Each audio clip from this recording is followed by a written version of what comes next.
केंद्र सरकार के द्वारा पेश किए गए आम बजट को लेकर प्रतिक्रिया आना भी शुरू हो गई।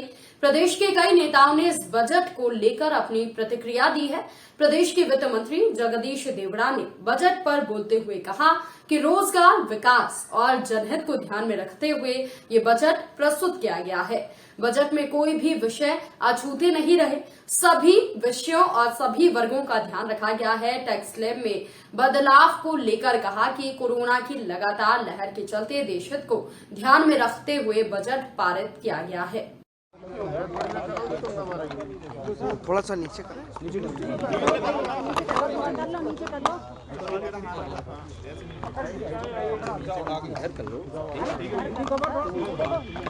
भारत सरकार का यह बजट 2022 का बजट प्रस्तुत आज किया है।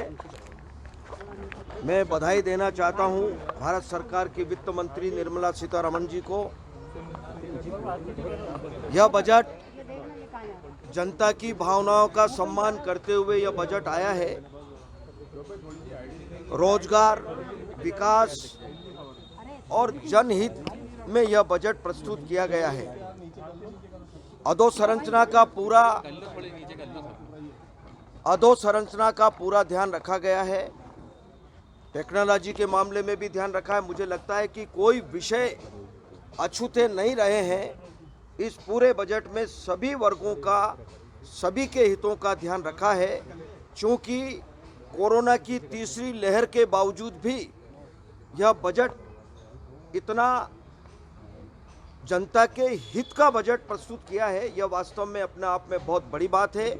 और मैं धन्यवाद इसलिए भी देना चाहता हूं कि भारत सरकार का जो बजट प्रस्तुत हुआ है, बजट पूर्व उन्होंने सारे देश के सभी राज्यों के वित्त मंत्रियों को बुला करके उन्होंने बजट पूर्व चर्चा की थी, सुझाव आमंत्रित किए थे और उन्हीं को कहीं न कहीं अच्छे सुझावों को सम्मिलित करते हुए यह बजट प्रस्तुत किया है।